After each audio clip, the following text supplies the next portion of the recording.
estamos hablando acerca de la voluntad de Dios. El tema que me llamó a mí la atención fue cómo conocer la voluntad de Dios para mi vida. Pero para conocer la voluntad de Dios para mi vida, primero tengo que conocer la voluntad de Dios, que fue lo que vimos hace 8 días. Porque quiero llegar al final de la voluntad permisiva de Dios. Eso es una falsa doctrina que viene de Martín Lutero y pasó a Calvino, a Juan Calvino. Entonces, lo importante de uno entender de dónde vienen estas doctrinas, quién las dijo, por qué. Le agradecemos a Lutero, fue uno que reformó y trajo las 5 solas y nos dio otras gafas para ver la palabra de Dios de otra manera. Pero ellos también se equivocan, por eso el Señor dice que retengan lo bueno. Y pues obviamente, como yo dije, la revelación que había hace 500 años no es la misma revelación que hay ahorita. Entonces Juan Calvino es el que habla acerca de que Dios tiene el control, es el que habla acerca de la voluntad permisiva y es el que cree que la predestinación es que Dios antes de la fundación del mundo ya escogió a unos. O sea, ya los escogió. O sea, tú no decides ni yo decido, sino Él ya los escogió. Y Dios trajo el pecado al mundo para que se cumpliese su plan. Esta es la doctrina calvinista. Y muchas iglesias cristianas son calvinistas. Por eso encuentras cada rato, Dios tiene el control. Perdón, este mundo picho como está y Dios tiene el control. Pero cuando uno le dice a alguien que tiene tradición, es igual como usted le dice a un católico que la Virgen María no es mediadora, es igual para un cristiano que está lleno de argumentos y de tradición. Cuando yo le digo que Dios no tiene el control, se ponen bravos. Creen que uno les falta el respeto a Dios por decir que Dios no tiene el control, y más respeto le falta al que dice que Dios tiene el control. Entonces esta frase de que Dios tiene el control viene porque creen en la voluntad permisiva de Dios. O sea que no existe solamente la voluntad perfecta, sino la voluntad permisiva de Dios. ¿Y por qué vinieron estos temas? Porque escuchamos una predicación con alguien acá, y cuando escuchamos esta predicación con ese alguien dijimos, tenaz, Dios mío. O sea que la voluntad de Dios es que tú estés sano, pero la voluntad de Dios es enfermarte. O sea, la voluntad de Dios es que tú te consagres y te santifiques, pero la voluntad de Dios también es que tú metas vicio, porque Dios permite. ¿No entienden? No existe tal voluntad permisiva. Es que si Dios lo permitió, es por algo. Ahora Dios tiene la culpa de todo. Creer que en la voluntad permisiva, que es lo que voy a hablar al final, existe, dañaría un poco de doctrinas que les voy a dar con versículos bíblicos. O sea que no habría necesidad, por ejemplo, de evangelizar. Si Dios ya los escogió y Él tiene el control, Él ya los escogió, ¿yo qué carajos hago aquí predicando? Y el Señor, ¿para qué dijo vaya y hagan discípulos a todas las naciones? ¿Para qué Dios envía a su Hijo a morir por algo que Él ya tenía predestinado y que Él ya había escogido? ¿Me estoy dando a entender, cierto? Entonces Santiago 1:17, que toda buena dádiva viene de Dios, es falso, porque Dios también envía lo malo, también envía enfermedad, muerte, escasez, violación, porque Dios permite. Es que alguien se muere y siempre dice, bueno, si fue la voluntad de Dios. ¿No escuchan eso? Si fue la voluntad de Dios, ya hasta uno lo dice. ¿Quién dijo que todas las muertes son la voluntad de Dios? Es que Dios tiene el control y ni una hoja del árbol se cae, sino que Martín Lutero y Don Quijote de la Mancha fueron los que dijeron eso, que Dios tiene el control. Y todos los cristianos repiten lo mismo: tú tienes el control, Dios. No le digas a Dios que tiene el control, porque lo estás ofendiendo, porque Dios es bueno en gran manera. ¿Tú crees que Dios tiene el control de este mundo tan picho?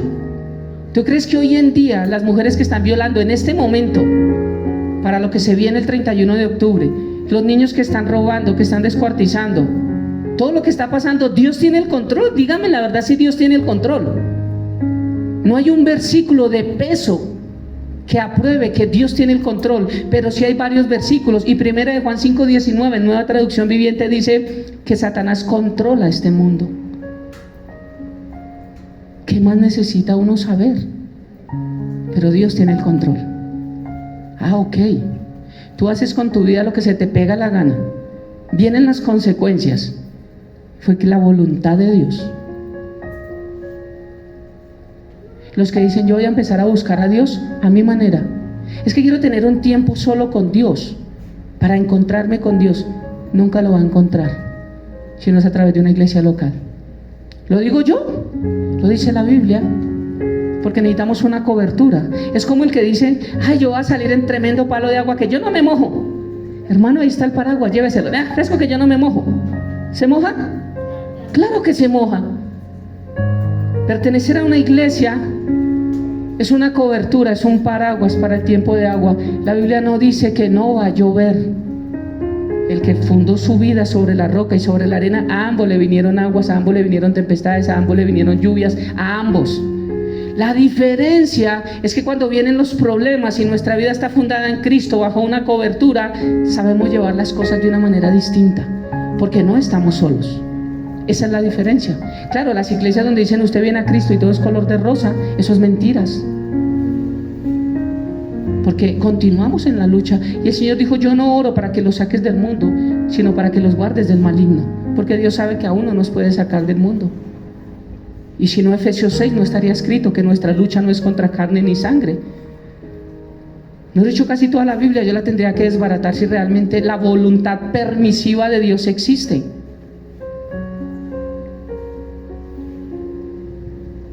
Alguien que yo le expliqué acerca de la voluntad de esto, del control, me dijo, es que mi pastor me enseñó. Le dije, pues yo no estoy diciendo que deshonres a tu pastor, solamente no tomes esa doctrina para ti, porque la Biblia dice que tenemos que obedecer primeramente a Dios antes que a las autoridades. Entonces, si ves que el pastor está diciendo algo, eso no significa que sea un mal pastor, solo que él tiene esa misma doctrina. Sencillamente tú no la tomes y sigue honrando a tu pastor, ya. Y me dijo, pero es que mi pastor lleva más años estudiando que usted.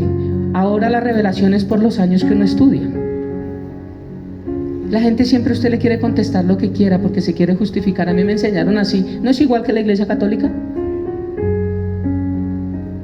Dice cuenta que el problema no es la iglesia católica. El problema somos todos que no hemos cambiado nuestro corazón. Mi pastor me dijo así. En mi iglesia dicen así. No, ¿qué dice la Biblia? ¿Qué dice la palabra de Dios?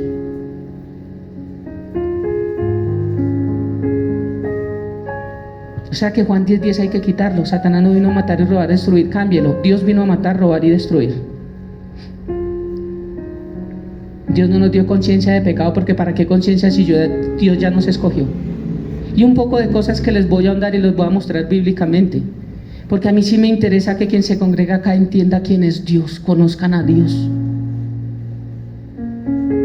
Porque entonces si alguien está enfermo, es la voluntad de Dios. Si Dios lo sana, es la voluntad de Dios. Si Dios no lo sana, es la voluntad de Dios. Entonces, ¿cuál es la voluntad de Dios? Cuénteme. ¿Oro o no oro? Porque si la voluntad de Dios es que no se sane, ¿yo para qué oro? Pero si Dios ya lo va a sanar porque es su voluntad, entonces ¿yo para qué oro? Pero todo eso fue la voluntad de Dios. Cualquier persona que se muere, fue la voluntad de Dios. Les voy a mostrar los 3 versículos por los cuales se basan. Entre uno de ellos, Job. Por eso creen que la voluntad permisiva viene de creer que Dios tiene el control. Dios no tiene el control. Dios no hizo robots. ¿Cuántos hoy salieron obligados con un cocotazo de parte de Dios para venir a la iglesia? Tal vez muchos no querían, muchos no quisieron, pero Dios nos hizo libres con un libre albedrío, con una decisión de querer hacer o no querer hacer. Todos tenemos esa libre decisión, y como Dios lo hizo, pues obviamente no nos hizo máquinas. ¿Qué vimos en la voluntad de Dios? Que Dios no quiere que nadie perezca, ¿cierto? Hace 8 días. Dios no quiere que nadie se pierda. ¿Y por qué la gente se pierde? Entonces la voluntad perfecta de Dios es que nadie se pierda, pero la voluntad permisiva es que se pierdan. Yo no sé quién es predestinado, yo no sé quién va a ser salvo, por eso yo les predico a todos. Y tal vez algunos van a ser reacios y van a decir sandeces. No importa, pero yo cumplo con mi tarea. Tal vez otros van a decir, wow, sí, realmente yo necesito de Cristo. Y como yo no sé quién va a ser salvo, yo tengo que predicarle a todos los que Dios me presenta. Y cada quien decide. La carta de Juan capítulo 3 tendríamos que quitarla toda, si es que realmente la predestinación es que Dios ya escogió y está tomando el pelo con todos nosotros, con toda la gente. Porque a muchos que se les predica no van a llegar porque Dios no lo escogió. ¿Sí se dan cuenta las sandeces que viene de arriba acerca de la voluntad permisiva de Dios? Allá voy a llegar al final, pero quiero siempre que hable de esto, que podamos no olvidar que lo que quiero hablar es de la supuesta voluntad permisiva de Dios. Por eso hablé primero de la voluntad de Dios, y hoy quiero hablar cómo conocer la voluntad de Dios para mi vida. 3 cosas, pero hoy voy a hablar solo una. Y una forma de conocer la voluntad de Dios para mi vida, porque hay cosas en las que yo no sé. ¿Qué debo hacer en tal situación? ¿Con quién me debo casar? ¿Cuándo es el tiempo de casarme?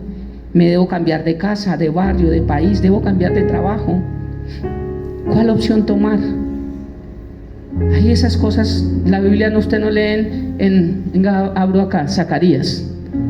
Alfonso, sí, váyase de Quirigua y pásese para el martes. Ay, gracias, Señor. No, eso no aparece en la Biblia. Entonces, ¿cómo hacer para entender cuál es la voluntad de Dios para mi vida? Ya sé cuál es la voluntad de Dios y voy a seguirles hablando de la voluntad de Dios. Pero ¿cómo hacer para saber cuál es la voluntad de Dios para mi vida? Lo primero que necesito es tener un corazón agradecido. Una persona que no tiene un corazón agradecido nunca va a descubrir la voluntad de Dios para su vida. Nunca. Y quiero llevarlos a Primera de Tesalonicenses, capítulo 5, versículo 12 y 18. Voy a leerles Nueva Traducción Viviente. Yo estudio Reina Valera con Nueva Traducción Viviente, las dos al tiempo, pero yo estudio con el diccionario bíblico, el hebreo, el griego, entonces tengo que mirar cada palabra. Dice la palabra de Dios. Es que cuando leemos Primera Tesalonicenses, capítulo 5, versículo 18, solo decimos, si yo leyera solo el 18, diríamos lo siguiente: sean agradecidos en toda circunstancia, en toda, no por toda. Porque hay ciertos pastores que predican de iglesias grandes que usted le tiene que dar gracias a Dios por todo. Se le murió un hijo, dele gracias a Dios. Lleva varios días que no ha comido, dele gracias a Dios. No, usted no le da gracias a Dios por eso.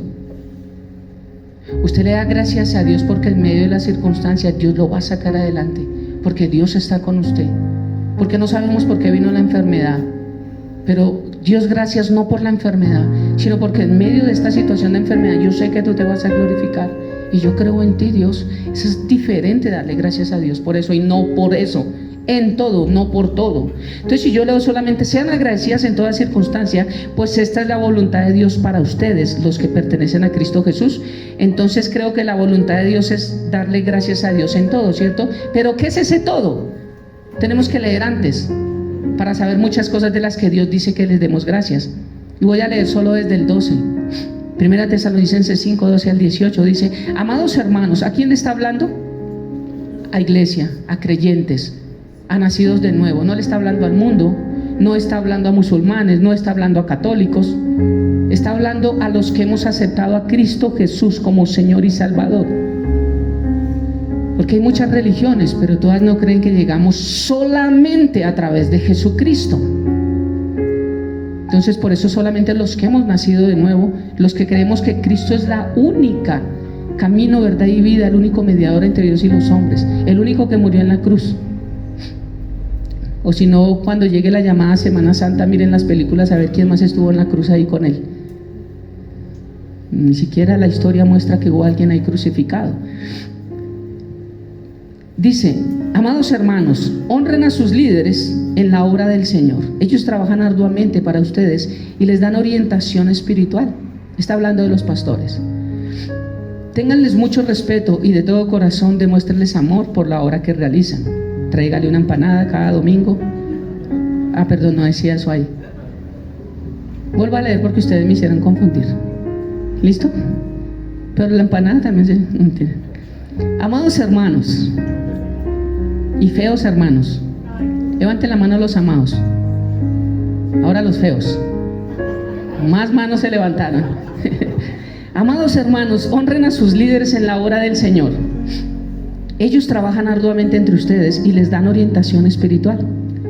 Ténganles mucho respeto y de todo corazón demuéstrenles amor por la obra que realizan. Y vivan en paz unos con otros.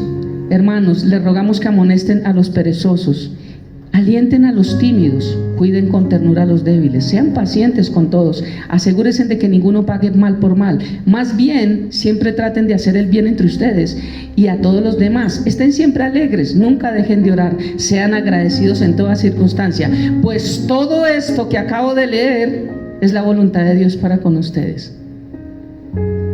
Y termina diciendo: sean agradecidos en todo. Entonces yo necesito tener agradecimiento, darle gracias a Dios en todo, porque esta es la voluntad de Dios para con vosotros en Cristo Jesús. Primero, habla de la honra hacia los pastores. Hebreos capítulo 13, les voy a dar solamente 2 versículos de cada uno de ellos porque hay muchos más. Hebreos capítulo 13, versículo 7 dice: acordaos de vuestros pastores que os hablaron la palabra de Dios, considerad cuál ha sido su conducta e imiten su fe. Primera Timoteo 5, 17 dice: los ancianos, está hablando de el presbiterio, está hablando de ancianos como junta, pastores y líderes, que gobiernen bien, sean tenidos por dignos de doble honor, mayormente los que trabajan en predicar y enseñar.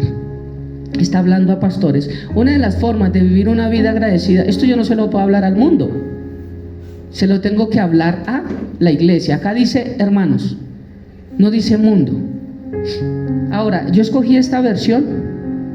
Puedes buscarme ahí 1 Timoteo 5:17, Reina Valera, porque ese es algo que no me gusta aquí, escoger el púlpito para manipular cosas.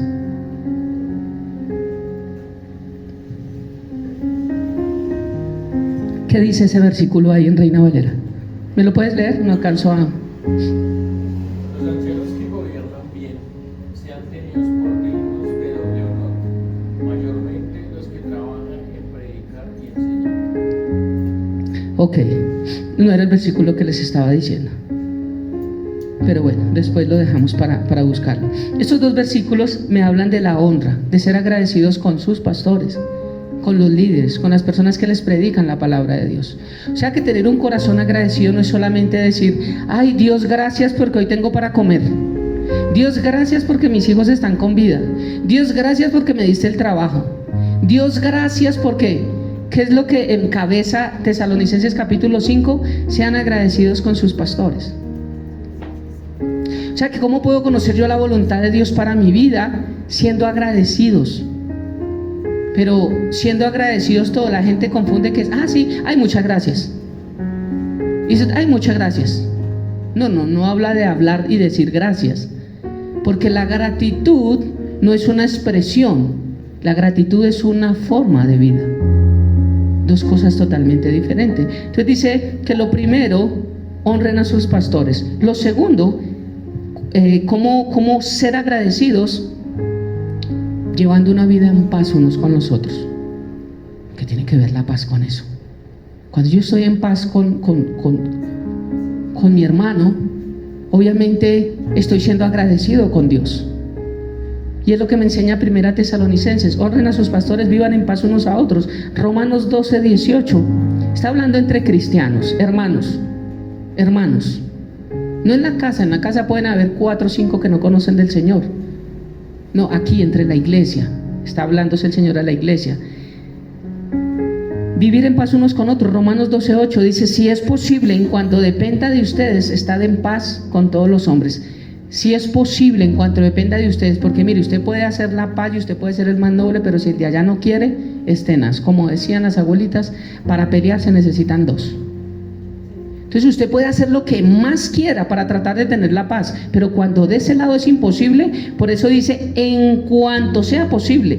Si es posible, en cuanto dependa de usted, haga las paces. No es que con esta persona es imposible. ¿Qué hay que hacer?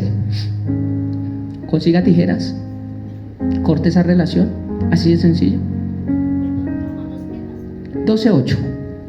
Romanos 12:8. Primera de Pedro 3:8 dice: por último, todos, la iglesia, deben ser de un mismo parecer, compadézcanse unos a otros, ámense como hermanos y hermanas, sean de buen corazón y mantengan una actitud humilde. Hay muchos versículos para dar, porque la Biblia dice que cuando nosotros nos vamos a bendecir, debemos bendecir primero la familia de la fe. Mayormente dice la familia de la fe. Y uno diría, pero Dios no es coherente, porque debería ser primero mi familia. Pero Dios dice es primero la familia de la fe. Bueno, ese es el orden que Dios deja. ¿Cuántos conocen ese versículo? No lo traje, pero ahí está en la Biblia. Él dice mayormente a los de la familia de la fe. Entonces, ¿qué significa ser agradecidos? Honren a sus pastores. Segundo, vivan en paz unos con otros. Tercero, exhórtense unos a otros. Una iglesia necesita crecimiento a través de la enseñanza, pero también de la exhortación. Recuerda que toda la escritura es inspirada por Dios y útil para enseñar, redarguir, corregir e instruir. 4 cosas. No solamente es enseñar, nosotros también necesitamos ser exhortados. 2 cosas nomás que traje aquí para exhortar, porque hay muchas más. Hebreos capítulo 10 versículo 25, que es lo primero que nosotros tenemos que exhortarnos, no dejando de congregarnos como algunos tienen por costumbre, sino exhortándoos, y tanto más cuando veis que aquel día se acerca. Una iglesia, la iglesia que más fluctuaba en congregarse, la que más fluctuaba eran los hebreos, porque ellos recuerden que eran judíos recién convertidos. Entonces ellos decían, pero es que la ley, pero es que no, pero es que prefiero los ritos, pero es que prefiero. Por eso a ellos les costaba más el congregarse, porque usted no ve este versículo a los corintios, a la iglesia de Galacia, a la iglesia de Éfeso, a la iglesia de Tesalónica, a la iglesia de Filipos, a la iglesia, usted no la ve a ninguna iglesia, solamente en los hebreos. No dejen de congregarse. ¿Por qué? Recuerden que los judíos fluctuaban. Los que estamos haciendo el discipulado los jueves, vamos en Hebreos capítulo 4. El problema de los hebreos, y por eso es que hablan que la salvación se pierde, es que Pablo les está teniendo que volver a traer la ley y comparándosela con Cristo en todo y diciendo Cristo es superior. Entonces ellos estaban que sí con Sa y con maestros de la ley metidos en la iglesia hablándoles cosas. Oye, ¿usted qué hacía allá? Y usted que no, yo estoy más boba. No, yo me iría, no, yo no.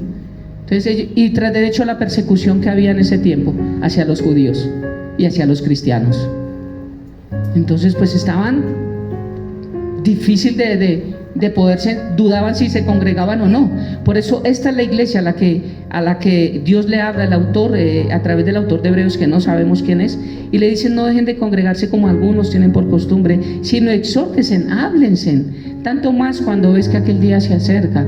El día se acerca no solo con la venida de Jesús, el día se acerca cuando tú tienes que partir de este mundo. El día se acerca para todos. Para todos se nos va a acercar el día, a todos. Algunos, espero yo, no sé, quiero tener la bendición de poder estar en el rapto. Yo anhelo eso. Si algo pasa, no sé. De todas maneras sé que también el día del Señor vendrá a mi vida.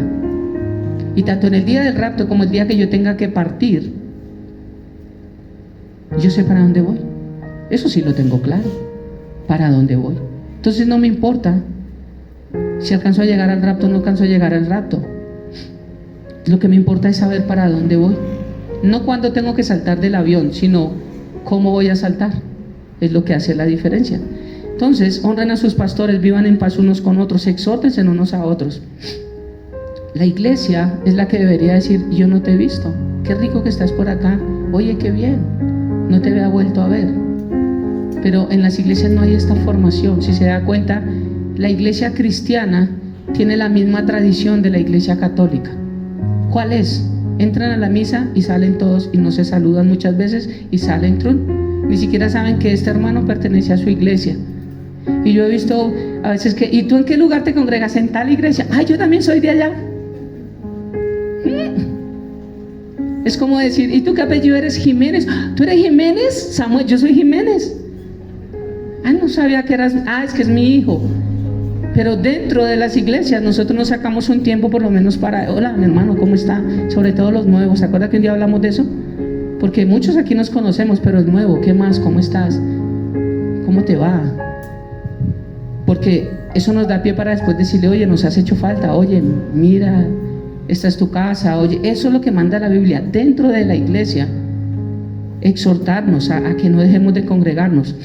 Exhortarnos a qué más. Colosenses 3:16 dice: la palabra de Cristo mora en abundancia en vosotros, enseñándoos y exhortándoos unos a otros en toda sabiduría, cantando con gracia en vuestros corazones al Señor con salmos, himnos y cánticos espirituales.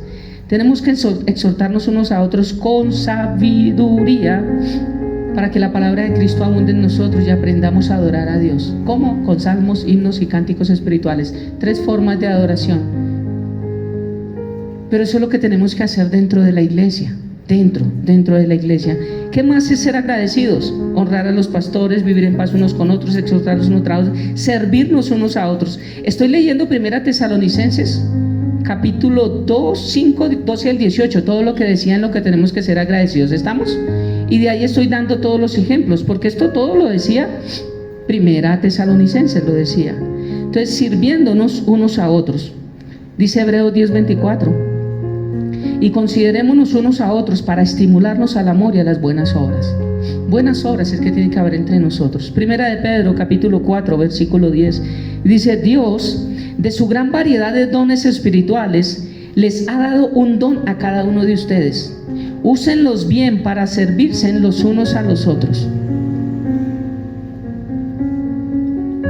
Muchos acá no sabemos qué dones tenemos, pero Dios nos ha dado dones a todos. Todos tenemos dones y talentos, pero a veces no los descubrimos. Y la idea de entender cuáles son los dones que Dios ha puesto en nuestra vida no es para decir don Alfonso o don Carlos, sino es para ponerlo al servicio de la obra del Señor. Para eso es que se ponen los dones, y cada quien tenemos dones distintos, cada quien sabe hacer algo. Servirnos unos a otros. También dice que la voluntad de Dios es que seamos agradecidos. ¿Cómo? Siendo alegres, estando alegres. Filipenses capítulo 4 versículo 4 dice: estén siempre llenos de alegría en el Señor. Lo repito, alégrense. Qué difícil es eso, estar siempre alegres, ¿cierto? Dice que el corazón alegre hermosea el rostro, y uno ve caras, ya que se nota que el corazón no está alegre, ¿cierto? No es que a mí me hicieron una cirugía y quedé así, no. Eso no es de cirugía, eso es que nuestro aspecto siempre está bravo, enojado, y eso lo único que muestra es que no hay alegría en nuestro corazón. No hay alegría en nuestro corazón. Estén siempre llenos de alegría. Ni siquiera dice estén alegres, estén llenos. Cuando usted está lleno, que acaba de almorzar, usted no quiere más, ¿sí o no? Cuando está repleto y el postre, espere que le queda el postre, uy, bueno, un poquito ahí como porque, y se comen un poquito y ya queda que uno, y al minuto llegan y le ponen un plato así, le venga hermano, no entra. Cuando estamos con hambre, claro, pero cuando estamos llenos, ustedes me entienden, ¿cierto? Cuando está lleno no cabe nada, lleno es lleno. Por eso uno dice tengan un poquito de alegría, dice estén llenos de alegría. Salmos capítulo 9 versículo 2 dice: gracias a ti estaré lleno de alegría. Dice que estemos llenos de alegría. ¿Cómo podemos estar llenos de alegría? Agradeciéndole a Dios. Dice: gracias a ti estoy lleno de alegría, cantaré alabanzas a tu nombre. O sea que el alabar a Dios tiene mucho que ver con una vida de gratitud y una vida de gozo, una vida de alegría. Salmo capítulo 9 versículo 2: gracias a ti estaré lleno de alegría, cantaré alabanzas a tu nombre. Cuando tú ves, por ejemplo, un partido de fútbol y tú ves una barra y ves que hacen un gol, no saben dónde ponerse, saltan, gritan, se pellizcan, se muerden. Yo no conozco al vecino, pero si hizo goles del mismo equipo Colombia, lo abrazo y resulto besándolo y alzándolo.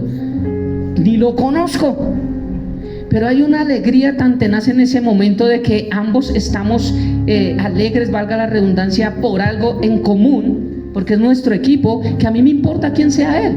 No pasa, vaya a un estadio, usted no lo conoce, hermano, Y podrá tener hasta mal olor, podrá estar lo que sea, pero se cogen y ya después cuando pasa la alegría. Pero en un momento de alegría, usted no le importa quién está, usted abraza, usted besa, usted coge, usted quiere compartir ese momento de felicidad.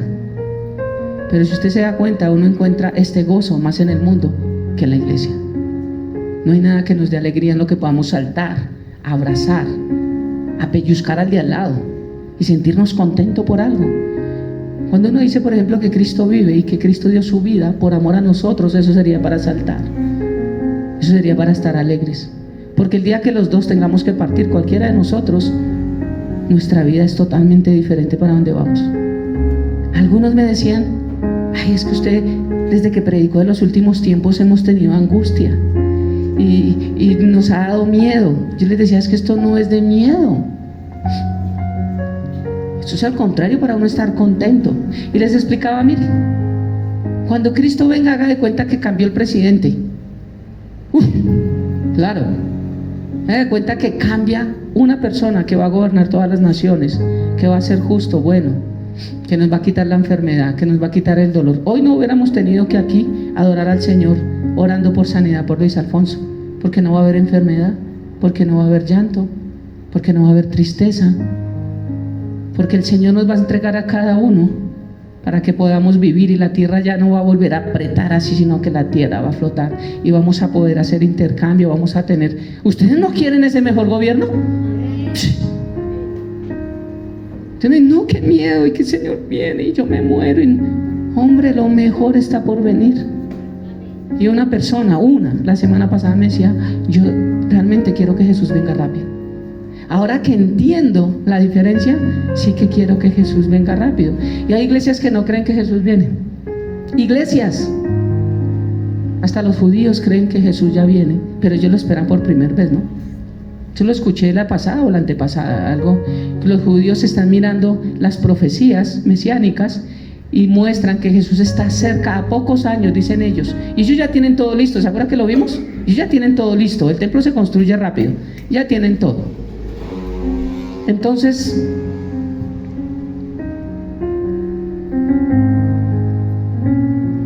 si ellos creen también que la venida del Señor está cerca, que no creen en el Señor, lo están esperando, tienen más revelación que muchos que aplauden, que alaban, que gritan a Jesús y todavía preguntan, ¿quién dijo que Jesús viene? Porque eso es lo que les enseñan los pastores. Agradecidos, ¿cómo? No dejando de orar. Hechos capítulo 1, versículo 14. Lo que estábamos haciendo ahorita cuando me pasaron el papel acerca de Luis Alfonso, ¿qué fue lo que hicimos? Orar. Cuando tú lees el libro de Hechos, cuando apresaron a Pedro, acababan de matar a uno de los apóstoles, a uno de los discípulos, lo acababan de matar y estaban buscando a Pedro, lo encarcelaron y le iban a dar chombimba, pero dijeron, dejémoslo y mañana. Y la iglesia entra en oración en las casas y oraban y perseveraban y oraban y oraban. Y dice que un ángel entra y abre las puertas y le quita los cerrojos, y el ángel mismo le dice, camine papito, camine. El Pedro no, después es que dice, ahora entiendo que fue un ángel, pero llegó y lo sacó y ya después le dijo, hasta aquí lo llevo, vaya rápido para la casa.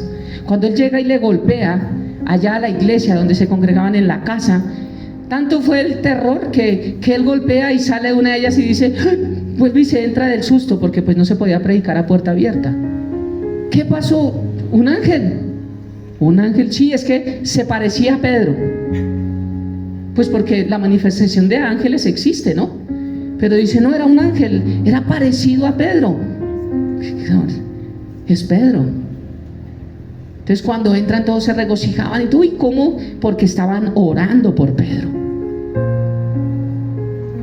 A la iglesia, ¿para qué oraba? Si Dios tiene el control y si Dios en su voluntad permisiva ya lo iba a sacar de la cárcel, ¿para qué oraba? O sea, Dios da un principio para él mismo quebrarlo. Hechos 1:14. Todos estos perseveraban unánimes, unidos en oración y ruego con las mujeres y con María, la madre de Jesús, y con sus hermanos. María oraba también al Padre. ¿Cómo puede interceder por nosotros? Mateo capítulo 18, versículo 20. El Señor dijo: porque donde están 2 o 3 congregados, porque donde están 2 o 3 cada uno en la casa y hacen una llamada por WhatsApp,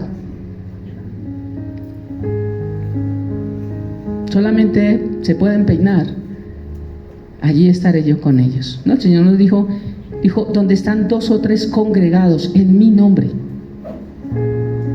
allí estoy yo en medio de ellos. Y yo sé que la presencia de Dios estaba en medio de nosotros mientras orábamos por Alfonso. Es lo único que como iglesia podemos hacer nosotros: orar, orar, orar, perseverar unánimes en la oración y ruego, todos, por las personas que necesitan una oración. ¿Qué más dice ahí? Siendo agradecidos en todo. Colosenses capítulo 1, versículo 11 y 12 dice: también pedimos que se fortalezcan con todo el glorioso poder de Dios, para que tengan toda la constancia y la paciencia que necesitan. Mi deseo es que estén llenos de alegría y den siempre gracias al Padre. Él los hizo aptos para que participen de la herencia que pertenece a su pueblo, la cual vive en la luz. Y Salmo 100, capítulo 100, versículo 4 dice: entren por sus puertas con acción de gracias. Las puertas. O sea, tú no podías entrar a los atrios sin primero pasar la puerta. O sea que tú nunca vas a aprender a alabar si primero no pasas por Cristo. Jesús dijo: yo soy la puerta. Yo soy la puerta. Y cuando en uno de los devocionales que yo expliqué, cuando había el redil, había un tiempo en el que los pastores levantaban con ramas y con palos el cercado para que las ovejas no pudieran salir, y el pastor se sentaba y dormía en la puerta. No cabía nadie más, cabía solo el pastor sentado, y cuando se acostaba, se recostaba ahí contra la puerta, era el pastor. Por eso Jesús, como ellos conocían esto, Él les da a entender: yo soy el buen pastor, el que da su vida por las ovejas. El que entrare por mí hallará vida eterna. Mis ovejas oyen mi voz y reconocen mi voz. Yo reconozco también a las mías. Y por la puerta solo pasaba por una oveja. No pasaban 50 ovejas a la vez y estrujaban la puerta. O sea que para que una oveja pasara, tenía que el pastor que estaba en la puerta permitir que entrara o que saliera. Por eso Jesús dice: yo soy la puerta, y nadie podrá entrar al rebaño de Cristo sino solo por Cristo.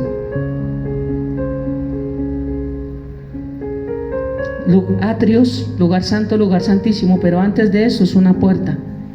Tipifica a Jesús. Yo acepto a Cristo Jesús como Señor y Salvador. ¿Cómo hago? Con un corazón agradecido. Pero cuando cruzo la puerta, que es Jesús, cuando supuestamente nazco de nuevo, mi vida se convierte en una vida de alabanza.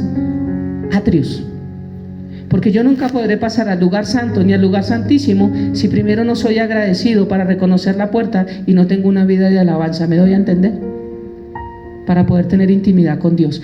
Por eso es que yo nunca podré saber qué es lo que Dios quiere hablar a mi vida si primero no tengo este proceso. Agradecimiento. El que cree que todo lo merece: y Señor, dame vida eterna. Señor, te reconozco como Señor y mi Salvador. Ah, ok, listo, qué bien, tan. Pero es que ahora tienes que caminar, congregarte, orar. Eso no, la salvación no se pierde. Entonces, como no se pierde, yo ya acepté a Cristo y la salvación no se pierde. Pero eso me muestra que nunca la recibió, porque quiere decir que nunca aprendió a ser agradecido y que no lleva una vida de alabanza a Dios. Para poder entrar al lugar santo, y cuando entro al lugar santo, poder conocer qué es lo que Dios tiene para mí. En el lugar santo era donde los sacerdotes entraban y encontraban la respuesta de Dios. El lugar santísimo solo entraba el sumo sacerdote una vez al año. Cristo Jesús es nuestro sumo sacerdote, dice Hebreos. Pero para poder entrar ahí, mira lo que primero tengo que pasar. Y en medio de los atrios estaba el altar de bronce donde se hacían sacrificios. O sea que la alabanza también tiene que ver con un sacrificio. Yo no quiero levantar las manos, pues realmente sé que es de beneficio para mi vida. Yo no quiero decirle al Señor que lo amo porque me siento mal, pues dígaselo. Porque tal vez un día será tarde para usted decirle: Señor, te amo. Por eso el Señor dice que el sacrificio que hoy busca es frutos de labios que confiesen su nombre.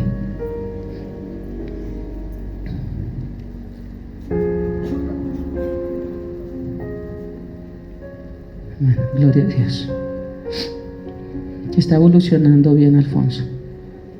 Oramos y creemos que el Señor es el único que tiene el poder y toda la gloria sea para el Señor.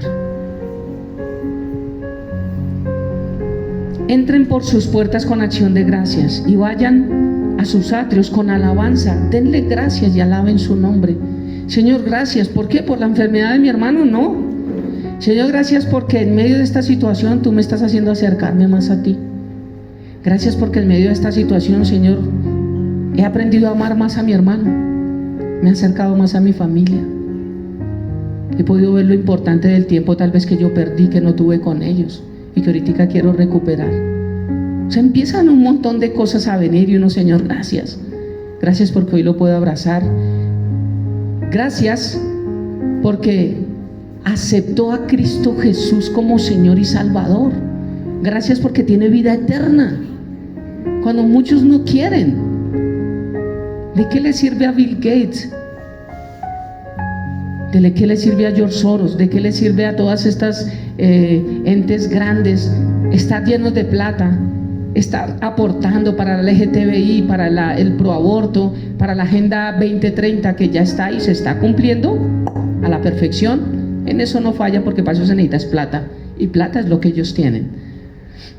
¿De qué les sirve si el día que Cristo venga a ellos también, ahí será el lloro y el crujir de dientes? ¿Saben qué significa el lloro y el crujir de dientes? El otro domingo, hace harto no decía eso, qué chévere, me gusta dejarlos como en incógnita. Les voy a explicar rápidamente qué dice lloro y crujir de dientes. Algunos en el infierno, el lugar de tormento no va a ser igual. Algunos van a llorar. ¿Sabes quiénes van a llorar? Los que dicen: a mí me dijeron, yo conocí de Dios, pero nunca le quise aceptar. Y triste porque a mí sí me predicaron. Triste porque yo preferí más el mundo. Tristemente yo preferí darle la espalda a Dios. ¿Sabe? En el infierno se encontrarán muchas personas que estuvieron en las iglesias, personas que sirvieron, pero que nunca aceptaron a Cristo Jesús. Ahí será el lloro. Pero ¿sabe para quién es el crujir de dientes? Para los que siguen renegando de Dios. Porque en el infierno también hay y habrá gente que dirá: maldito Dios. ¿Ese es el Dios? Hable con la gente, que es lo que habla de Dios. Si ese es el Dios, no creo en Dios, porque como Dios mata a la gente de la Biblia, como Dios mata a niños, como Dios permite. Mi abuelita, mi mamá se murió, mi hermano se murió, mi tía se murió. ¿Y dónde estuvo Dios? Y es el crujir de dientes de la rabia que tienen. Entonces van a haber dos tipos de gente en el infierno: los que van a llorar porque un día escucharon de Dios, y otros porque sí, escucharon de todas maneras, pero siguen airados con Dios. Maldito. A esto fue que me trajo. Ese será el crujir de dientes de los que andan en rabia en el infierno. Y es triste los que están con lloro en el infierno. Eso sí me da tristeza. Los que trujan los dientes de la ira, ellos buscaron sus consecuencias. Pero también los que tienen un lloro, qué tristeza. A mí me dijeron, a mí me hablaron, a mí me decían, a mí no sé qué pasó con mi vida, nunca quise, nunca pude, nunca esto. Aún hay tiempo. El Señor le dijo a través del padre Abraham al rico: así yo resucite muertos y los lleve allá, ustedes nunca van a creer. Créanle a Moisés y a los profetas. O sea, miren lo que dice la palabra. Si no creen en la palabra, no van a creer en nada. Por más que uno diga y rediga, no van a creer en nada. Entonces, Cosas que muestran mi gratitud a Dios: honren a sus pastores, vivan en paz unos con otros, exhortémonos unos a otros, sirvámonos unos a otros, estemos siempre alegres, no dejemos de orar y seamos agradecidos siempre con Dios. Pero concluyo con esto, creo que 15 minutos, y es que el agradecimiento implica contentamiento. Primera de Timoteo,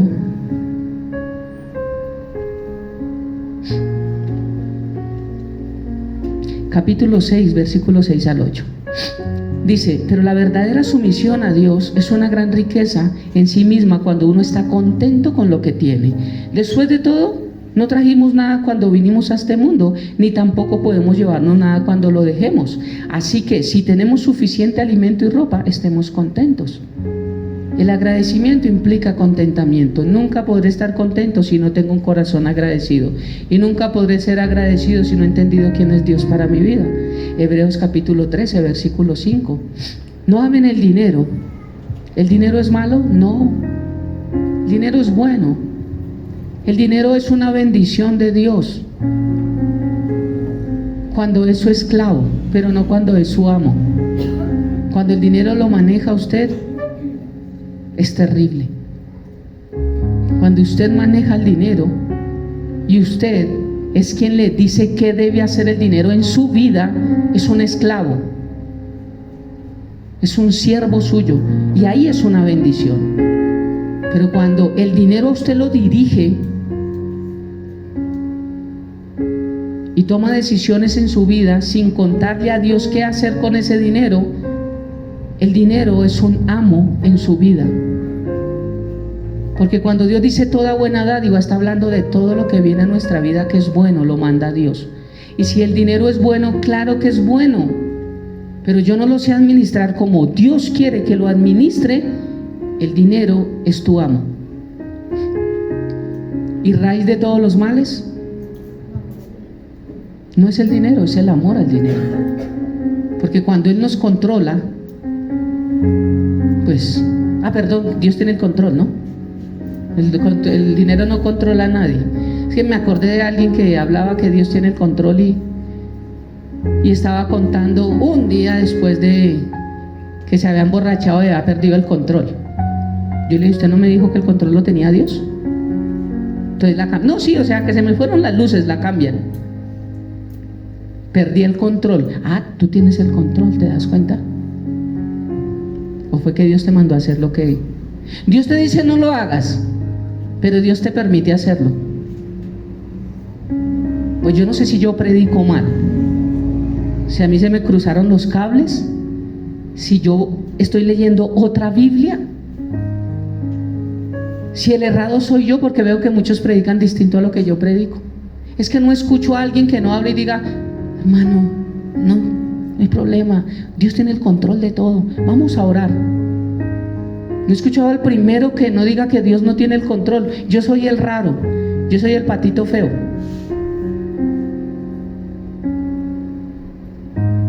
Pero yo hablo lo que la Biblia dice. Entonces, para ser agradecidos implica contentamiento con lo que tenemos. Ser agradecidos, no amar al dinero, estemos contentos con lo que tenemos. Pues Dios ha dicho: nunca te fallaré, jamás te abandonaré. ¿De qué está hablando Dios acá? De la parte económica. Si Dios está diciendo no amen el dinero, estén contentos con lo que tienen de dinero, pues Dios ha dicho: nunca te fallaré en las finanzas, jamás te abandonaré, supliéndote las necesidades. ¿Me doy a entender? Aquí no está hablando de salud, aquí no está hablando de dinero. No amen al dinero, estén contentos con el dinero que tienen, pues Dios ha dicho: nunca le fallaré. ¿Cómo no nos va a fallar? No nos va a fallar en que nunca va a faltar un pan en nuestra mesa. Si es un pan grande, usted lo guarda. Los primeros días lo come fresco y rico. Los segundos ya está como más añejito. Póngale jamón y queso y póngalo en una plancha o métalo en horno, sabe rico. Y los otros días, si el pan está duro, haga chocolate o hágase una changua pero contentos, porque todo hay solución, ¿sí o no? Siempre hay algo que poner en la mesa, siempre hay algo. Contentos. Segunda carta a los Corintios, capítulo 12, versículo 10. Por lo cual, por amor a Cristo, me gozo en las debilidades, en afrentas, en necesidades, en persecuciones, en angustias, porque cuando soy débil, entonces soy fuerte. ¿Cuándo es que necesitamos fuerzas? ¿Cuando usted está así? No, es cuando están sin Parmaton, que necesitan el Parmaton. ¿Qué es lo que Dios quiere? Que en medio de la dificultad que pudo estar pasando la familia de Alfonso Lines, estén sin Parmaton. Eso es lo que el diablo quiere, dejarlo sin Parmaton. Y esto, y lo otro, y porque el diablo sabe que cuando entra la incredulidad a nuestra mente, la fe se va, porque la fe es contrario a la incredulidad, son polos opuestos. En cambio, si yo sigo avanzando en fe, Dios dice para el que cree, no dijo para el cristiano, no dijo para el evangélico, para el que cree, todo es posible. Si tuviéramos fe como un granito de mostaza. Es que yo no tengo ese granito. Cuando naciste de nuevo, Dios te dio una medida de fe, o sea que ya tienes el granito de mostaza. Solamente es entender que yo tengo fe en mi vida, porque Cristo habita en mi vida. Pero como no empiezo a tener una vida agradecida, porque no he entendido que cuando entré a Cristo, yo todo se lo debo a Él. ¿Han escuchado esa canción? Todo se lo debo a Él. Mi casa, mi familia, mi vida, todo se lo debo a Él. Si en mi vivir no hubiera existido a Él, no sé qué hubiera sido de mí. Dice la canción, es una canción hermosa. Todo se lo debo a Él. Cuando yo entiendo en agradecimiento que todo se lo debo a Él y que cruzo las puertas, entro a los atrios y allí hay un sacrificio de alabanza. Empiezo a vivir una vida de alabanza y hay sacrificios. Claro que hay sacrificios. ¿O no es un sacrificio levantarnos a las 5:30 para venir a la iglesia? Pregunto. Toda la semana estamos madrugando, ¿no? Y el domingo, que es el único día que toca descansar. ¿Por qué? Eso es un sacrificio. Porque usted le dice al cuerpito, bueno, me voy a acostar temprano. Pero si se acuesta tarde, dice, lo siento, le tocó levantarse. Porque yo tengo mi responsabilidad con Dios en su obra. Eso es un sacrificio. Los que se vienen aquí, yo sé que aquí varios en la iglesia se vienen a pie. Eso es un sacrificio. Si yo le doy gracias a Dios y vengo a la casa de Dios alabándole, y es un sacrificio que hago. Pero no crean que llegué a Cristo y no hay sacrificio de nada. No. No crean que existe tal dieta sin que ustedes hagan nada y van a adelgazar. No existe. Hay que tomar agüita, hay que hacer ejercicio, hay que caminar alto, hay que cerrar pico. Sacrificio. Yo no soy tan dulcero, pero los que les gusta el postre y le dicen, ustedes no pueden comer postre porque el azúcar y se van a subir, y les ponen un tiramisú, un cheesecake, un brownie, algo delicioso. Wow, helado no, más poquito. Uy, macadamia no, helado de brownie no, es que estoy a dieta. Bueno, echémosle. ¿Qué es el sacrificio? Decir no. Está ahí pero decimos no. ¿Ves? Es un sacrificio. Cerrar el pico es un sacrificio. Lucas capítulo 12 versículo 15 dice, les digo, tengan cuidado de toda clase de avaricia. La vida no se mide por cuánto tienen ustedes. Muchos creemos que si tenemos poco, no hemos hecho nada en nuestra vida. O también creemos que si tenemos una casa y tenemos un carro, nos ha ido mejor que a los otros. ¿Quién dijo eso? El carácter de una persona no se mide por lo que poseemos, sino por lo que somos. ¿Qué tan mal estamos acostumbrados? Aquel que supera más es el que más riquezas tiene. Eso es el mundo. Oiga, este man 3 casas, 3 carros. Wow, este man es tremendo. Este man sí es, este man le ha ido bien en la vida. No. Cuénteme cuántas casas tenía Jesús, que hasta tuvo que pedir prestado un pollino. para entrar a Jerusalén. Y todos esos tramposos ladrones, Jesús era rico y se despojó para que fueras pobre, despréndete también y no sé qué, y ven y trae. No, Jesús se despojó de la riqueza material para enseñarnos que Jesús también padeció muchas cosas como nosotros. ¿No hay un versículo en la Biblia que dice que Jesús tuvo hambre? ¿O me lo estoy inventando yo? Jesús tuvo hambre, Jesús tuvo frío, Jesús tuvo sueño, Jesús lloró. ¡Ay! Esto a los predicadores baratos, esos de esas iglesias grandes, les caería de: ¿cómo va a decir usted eso? Si Jesús era rico. Sí, pero es que la Biblia me dice que la riqueza es espiritual. La material es una añadidura. Porque nada hemos traído a este mundo y nada nos vamos a llevar. ¿Sabes qué es lo que nos vamos a llevar? La sabiduría, el conocimiento aplicado, si no lo llevamos a la eternidad. Del resto no hay más trasteos. El que quede acá y acá es el trasteo que nosotros nos vamos a llevar. Filipenses capítulo 4 versículos 10 y 13 dice: en gran manera me gocé con el Señor de que ya al fin he revivido vuestro cuidado de mí, de lo cual también estabais solícitos, pero os faltaba la oportunidad. No lo digo porque tenga escasez, pues he aprendido a contentarme cualquiera que sea mi situación. Sé vivir humildemente y sé tener abundancia. En todo y por todo estoy enseñado, así para estar saciado como para tener hambre, así para tener abundancia como para padecer necesidad. Este es el versículo que a muchos en las iglesias les gusta. Todo lo puedo en Cristo que me fortalece. Si no aprendemos a estar contentos con lo que tenemos, todo no lo podemos en Cristo, aunque Él nos fortalece. Todo, hermano, todo lo puedes en Cristo y Dios te da y pátate, y salen emocionados y se encuentran con la realidad que si yo no tengo una vida de contentamiento, no lo puedo en Cristo. No puedo. Necesito estar contento para poder decir todo lo puedo en Cristo, porque esto lo dijo fue Pablo. Pablo estaba pasando por una necesidad económica. Pablo trabajaba haciendo carpas, pero también pastoreaba. Él no recibía ofrendas, las que recibía las daba a las iglesias. Pero en esta situación él estaba mal económicamente. Tal vez le llegó la pandemia ya también y no podía hacer carpas, nadie estaba pidiendo carpas y no había trabajo. Pero él dice: sin embargo, bien hiciste en participar conmigo en mi tribulación, en mi necesidad. Y sabéis también vosotros, oh filipenses, que al principio de la predicación del evangelio, cuando partí de Macedonia, ninguna iglesia participó conmigo en razón de darme y recibir sino ustedes.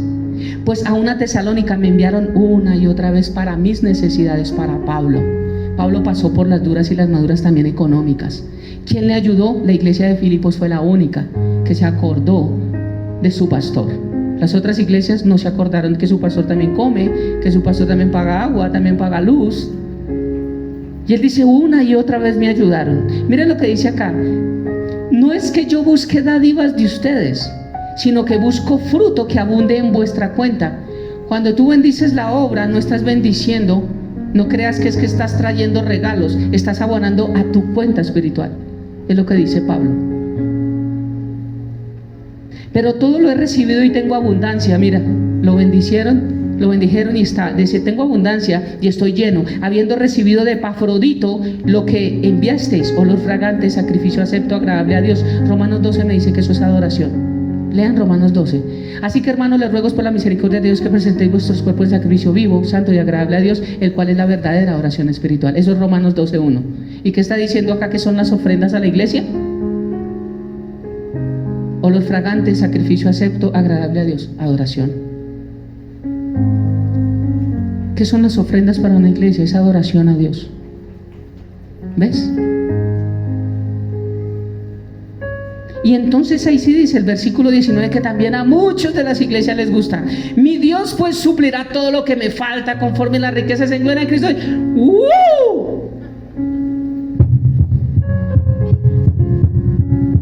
Dios dice, Pablo dijo: por cuanto ustedes abonaron a mis necesidades, ustedes están abonando a su cuenta celestial. Y esta ofrenda Dios la está viendo como sacrificio acepto, agradable a Dios, como olor fragante, como adoración.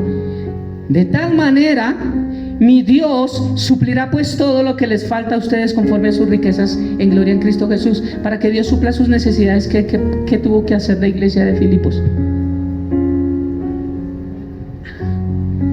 Pero es que en las iglesias es: mi Dios pues te suplirá todo.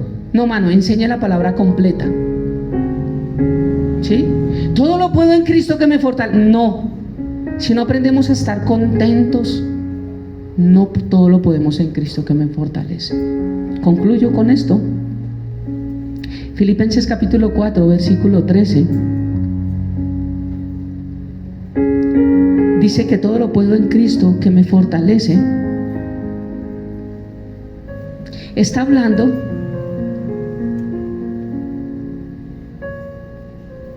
voy a entrar a los otros recibos para otra palabra para terminar ahí. El contentamiento tiene que ver con nuestra mirada en lo eterno, ver las cosas desde una perspectiva espiritual, celestial. Esto me muestra que requiere tiempo. Nosotros no aprendemos a estar contentos cuando aceptamos a Cristo. ¿Cuánto nos vamos a demorar en estar contentos? Depende de nuestra relación con Dios. Algunos maduran antes de tiempo. En el mundo hay niños con bigote y hay maduros con pañales. Dice mi pastor: a mí no me interesa tener que darle tetero a un niño. A mí no me incomoda. Lo que me incomoda es tener que correrle el bigote para meterle el tetero. Porque hay niños de 80 años, de 50 años, de 60 años, nunca maduraron, nunca crecieron. En un proceso de aprendizaje aparecen altibajos en los que podemos fallar o avanzar. Estar contentos es cambiar de lente. Segunda carta a Corintios capítulo 4, 18 dice: así que no miramos las dificultades que ahora vemos. En cambio, fijamos nuestra vista en cosas que no pueden verse. Pues las cosas que ahora podemos ver pronto se habrán ido, pero las cosas que no podemos ver permanecerán para siempre. ¿Por qué nos aferramos tanto a lo que vemos? Se nos olvida mirar nuestra eternidad. Es cambiar de lentes. El contentamiento es cambiar de lentes. El contentamiento se origina en Cristo. ¿Todo lo puedo? En Cristo. ¿Dónde inicia el contentamiento? En Cristo, en mi posición. Un psicólogo, una terapia, un libro, una conferencia, un golpe de suerte, una predicación pueden traernos por un momento contentamiento. El que se gana la lotería no me diga que no es contento, pero cuando se le va la plata, o sea que un golpe de suerte para el mundo, porque la suerte no es para los cristianos, trae contentamiento, pero es momentáneo, es ocasional. Esto solo nos permite estar animados o contentos por un corto tiempo.